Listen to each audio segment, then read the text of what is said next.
Bismillahirrahmanirrahim. The topic we are going to cover in this video is surgical nutrition.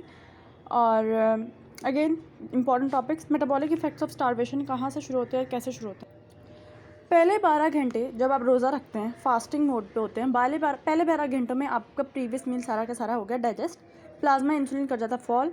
अब liver क्या करता है, 200 gram glucose वहाँ से लिवर से मिलते हैं और 500 ग्राम ग्लूकोज स्केलेटल मसल दे देता है। ठीक, 200 ग्राम जो ग्लूकोज लिवर देता है वो तो आप यूटिलाइज हो जाते हैं normally, but 500 gram of glucose that is stored in skeletal muscle वो डायरेक्टली यूटिलाइज नहीं हो सकते, वो पहले लैक्टेट में कन्वर्ट होंगे and then they are exported to liver where it is converted to glucose. तो इसे कहते हैं कोरी साइकिल, जहाँ पहले लैक्टेट में कन्वर्ट होता है। 24 घंटे बाद ग्लूकोज के सारे स्टोर्स हो गए ख़त्म, ग्लूकोनियोजेनेसिस हो जाता है स्टार्ट। वो अमाइनो एसिड्स को कन्वर्ट करते हैं ग्लूकोज, या अमाइनो एसिड्स कहाँ से आते हैं, from the catabolism of the skeletal muscle.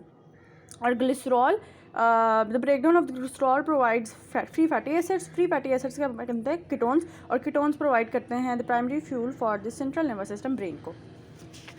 ठीक, नेक्स्ट टॉपिक है nutritional assessment. How do you assess the nutritional status of a patient. उसकी हिस्ट्री से उसका वेट चेंज, वेट लॉस तो नहीं हुआ recently, dietary intake, GI symptoms, diarrhoea, vomiting, food allergy, functional impairment, any chronic disease, alcoholism, previous surgery, kidney और liver disease है या नहीं है, ये क्लिनिकल हिस्ट्री में आप पूछते हो। फिजिकल एग्जामिनेशन में स्किन का texture, rash, hyper keratosis, nail का texture, hair texture, eyes, keratoconjunctivitis, night blindness, vitamin A deficiency को करेगी इंडिकेट, माउचिलोसिस, glossitis, vitamin B2, riboflavin deficiency, mucosal atrophy, heart chamber enlargement, murmurs, abdomen, hepatosplenomegaly. मतलब आप physical examination में देखेंगे कोई और मसला तो नहीं है। CNS पे न्यूरोपैथी, मसल लॉस। अच्छा, मसल वेस्टिंग में आप स्पेशली देखेंगे हैंड ग्रिप को। हैंड ग्रिप पे एक रिसर्च भी है कि जितने लोगों की फर्स्ट डे पे जब वो एडमिट होते हैं, एडमिशन डे पे जिन लोगों की हैंड ग्रिप मतलब हाथ मिलाने से हैंड स्ट्रेंथ बेहतर होती है, उनकी ज़्यादा जल्दी वो हेल्दी हो जाते हैं आफ्टर सर्जरी, प्रोग्नोसिस ज़्यादा बेहतर होती है उनकी सर्जरी की। रेस्पिरेटरी मसल फंक्शन का कैसा, BMI आप निकालते हैं, BMI weight in kilogram divide by height in metre square, normal 18.5 to 24.9 है। अगर वेट इससे बड़ा 18 से कम अंडर वेट होगा, उसकी प्रोग्नोसिस ऑब्वियसली न्यूट्रिशनल इंपेयरमेंट है, उसकी प्रोग्नोसिस कम लेट होगी। और अगर 15 से ही कम हो तो इसका मतलब उसकी मॉर्बिडिटी इनफैक्ट बढ़ जाती है, मोर्टेलिटी बढ़ जाती है। Bioelectrical impedance analysis intracellular extracellular fluid volume का पता लगाती है। और anthropometric assessment triceps skin fold thickness जो परपेंडिकुलर कैलिपर से करते हैं, mid arm circumference. Anthropometric measures help के न्यूट्रिशनल असेसमेंट कैसी है उस बंदे की। लैब टेस्ट में MCQs भी आते हैं, तो MCQs के लिए बहुत इंपॉर्टेंट है। Blood indices, transferrin, pre albumin, retinol binding protein और lymphocyte count, they help us in assessing. ये clinical staging of malnutrition भी लिखी हुई है on the basis of laboratory assessment mostly and weight. अब कैलकुलेशन ऑफ न्यूट्रिएंट रिक्वायरमेंट है जो इतनी आती नहीं है, ये एक फॉर्मूला याद रख लें, BE basal energy expenditure into injury factor into activity factor. और हाँ, डिफरेंट टोटल एनर्जी रिक्वायरमेंट में क्या आता है, बेसिकली ये है कि न्यूट्रिशनल रिक्वायरमेंट को कैलकुलेट करने के लिए आपको पता होना चाहिए पहले कि एनर्जी कहाँ से मिलती है। Water, electrolytes, protein, lipids, carbs. Protein body के 10 to 15% में होती है, ठीक है। और उसमें जो प्रोटीन में जो ग्लूटामिन अमाइनो एसिड है that is the principal food for enterocytes और butyrate is for colonocyte. Lipids 25 to 40% caloric requirement होती है बॉडी की। और लिपिड्स कौन यूज़ करता है, heart, skeletal muscle lipids use करता है, लिवर यूज़ करता है, स्केलेटल मसल यूज़ करता है, मसल ज़्यादातर लिपिड्स यूज़ करते हैं और ब्रेन जो है वो ग्लूकोज यूज़ करते हैं। कार्बोहाइड्रेट्स 50 to 60% बॉडी के मील का हिस्सा होना चाहिए। विटामिन और मिनरल्स बाकी यहाँ लिखे हुए हैं। एंट्रल फीडिंग, लास्ट ईयर इस पर क्वेश्चन भी आया है। Enteral nutrition is suitable if spontaneous oral intake is inadequate to maintain the nutritional requirement of the patient. Enteral nutrition मतलब ये कि एक है पेरेंटल न्यूट्रिशन और एक है एंट्रल न्यूट्रिशन।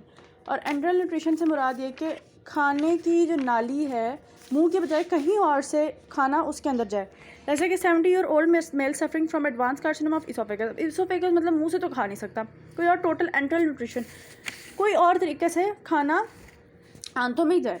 तो indication, protein energy malnutrition, inadequate oral intake, dysphagia for solid, debility, anorexia, enterocutaneous fistula बना हुआ कोई।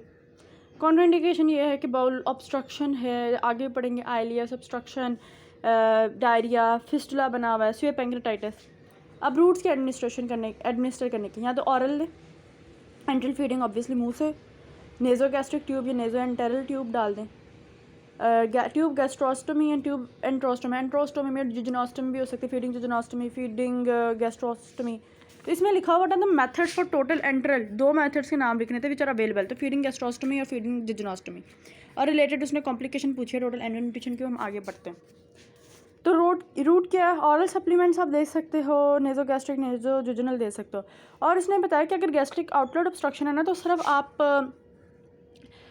नेजो गैस्ट्रिक ट्यूब गैस्ट्रिक में नहीं छोड़ोगे, फिर तो आप ड्यूडिनम तक एक्सटेंड करके छोड़ोगे, क्योंकि अगर जो है गैस्ट्रिक आउटलेट एम्पटिंग या गैस्ट्रिक एम्पटिंग में मसला आ रहा है या inadequate gastric emptying is inadequate और गैग रिफ्लेक्स इम्पेयर्ड है, तो उसे there can be risk of aspiration, तो उसे स्टमक में उस ट्यूब को नेजो गैस्ट्रिक नहीं रखेंगे, फिर नेजो एंट्रल ट्यूब रख देंगे, मतलब ड्यूडिनम जिजनम तक एक्सटेंड कर देंगे।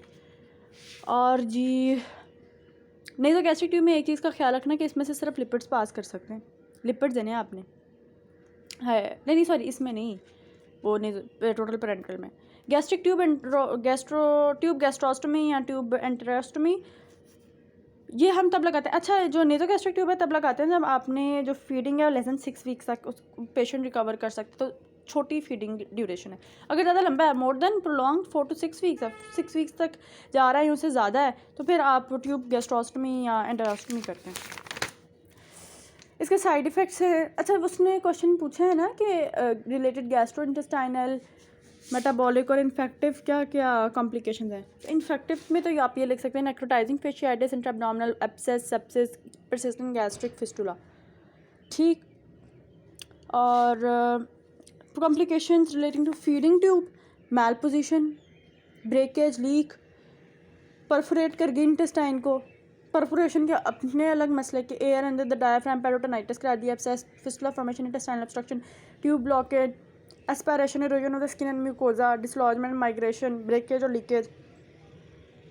मेटाबॉलिक क्या क्या डिफेक्ट कर सकती है? Bloating, nausea, vomiting, constipation, abdominal cramps, commonest complication तो यही है। मेटाबॉलिकली हाइपरग्लाइसीमिया, हाइपरग्लाइसीमिया क्यों? Reduction of the rate of infusion along with insulin therapy provides effective treatment.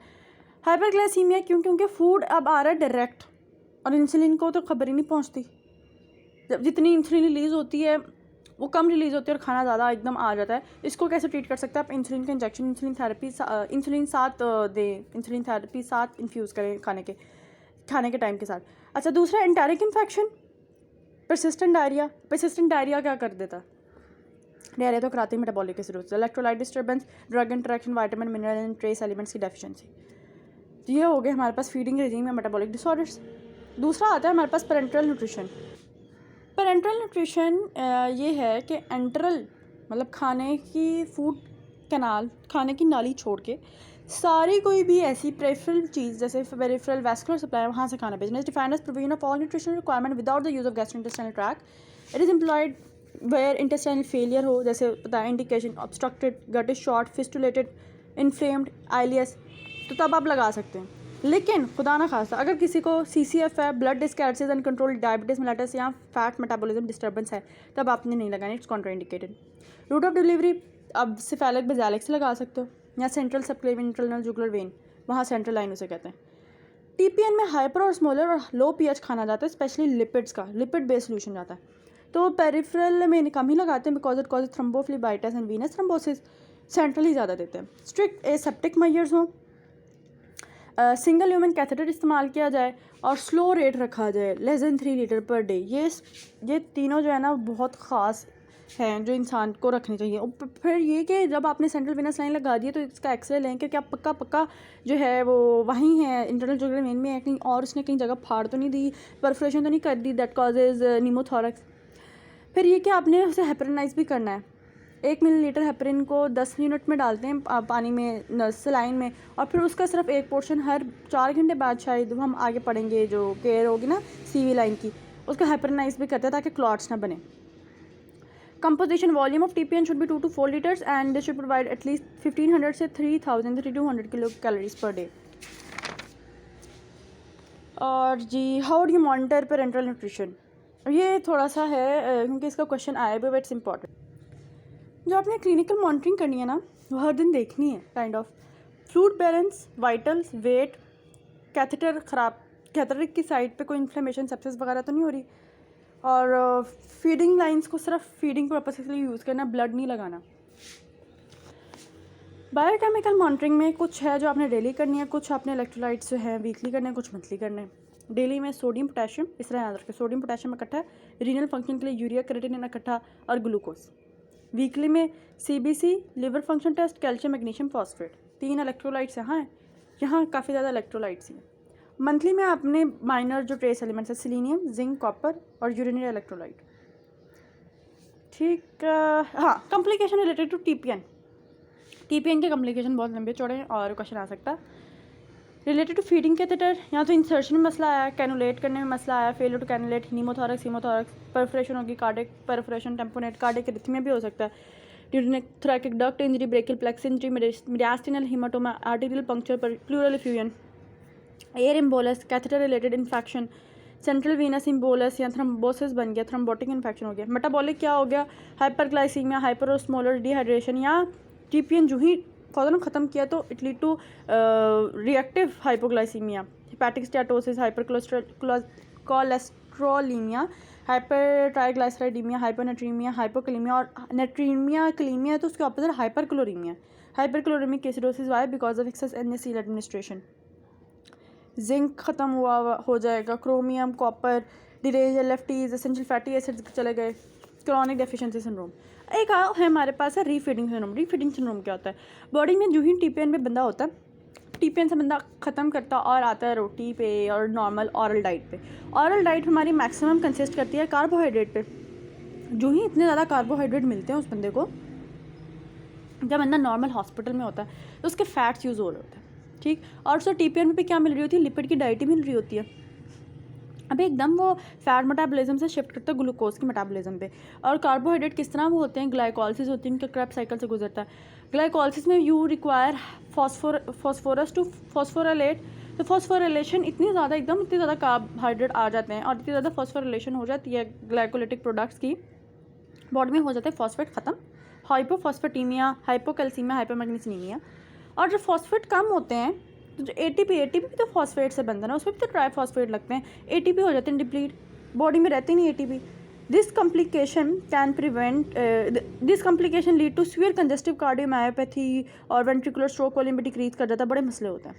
इसको प्रिवेंट कैसे कर सकते हैं कि आप पहले तो gradual initiation of TPN and phosphorus supplementation. जो ही आप TPN को उतार रहे हो तो फॉस्फोरस सप्लीमेंटेशन तो ज़रूर दो, ठीक। और क्लिनिकल फीचर्स रीफीडिंग सिंड्रोम के, arrhythmia, liver dysfunction, seizures, coma, tetany, क्योंकि कैल्शियम भी कम हो जाता है ना, हाइपोकैल्सीमिया, तो tetany, abdominal pain, constipation, vomiting, deterioration, respiratory function के मसले मसाइल। Nutritional consequence of intestinal dissection, ये स्मॉल बाउल उसमें भी पढ़ेंगे सिंड्रोम में। अडल्ट स्मॉल इंटेस्टाइन 400 सेंटीमीटर की है, इसमें से 25 होते हैं ड्यूडेनम के, 200 होते हैं जिजनम के, बाकी बच गया 100 से ऊपर आइलियम के। कार्ब और प्रोटीन तो डिडनम और जिजनम में होते हैं, बाकी जो फैट्स होते हैं या इलेक्ट्रोलाइट्स या विटामिन B12 का जो फैक्टर बाउंड होकर आता है वो आइलियम में होता है। Normally 2 to 3 liters of ingested food and water on top of 7 to 9 liters of secreted food are absorbed per day in the distal GI tract। Distal GI tract में, colon में, जैसे पानी है सारा वो कोलॉन में ही एब्जॉर्ब होना है। Large intestine, most of the fluid and electrolyte they are absorbed in the ileum and large intestine. अब अगर खुदा ना खास्ता हम जिजनम की लार्ज पोर्शन रिजेक्ट कर देते हैं तो जिजनम के रिजेक्ट होने से कोई फर्क नहीं पड़ेगा, जिजनम किस से का अब्जॉर्ब करेगा, आइलियम अपना काम कर रहा है। लेकिन अगर हम सिर्फ 100 सेंटीमीटर टर्मिनल आइलियम के निकाल दें, severe diarrhoea, malabsorption, malnutrition, dehydration, electrolyte imbalance, zinc deficiency, B12 deficiency, malabsorption of fat, carb and protein, late consequences में पॉलीलिथियासिस, renal stone formation, D lactic acidosis, steatorrhoea, सब कुछ हो सकता है। आइलियम इतना इंपॉर्टेंट है। तो that's all about this topic. I hope this video was beneficial. जज़ाकल्लाह खैर।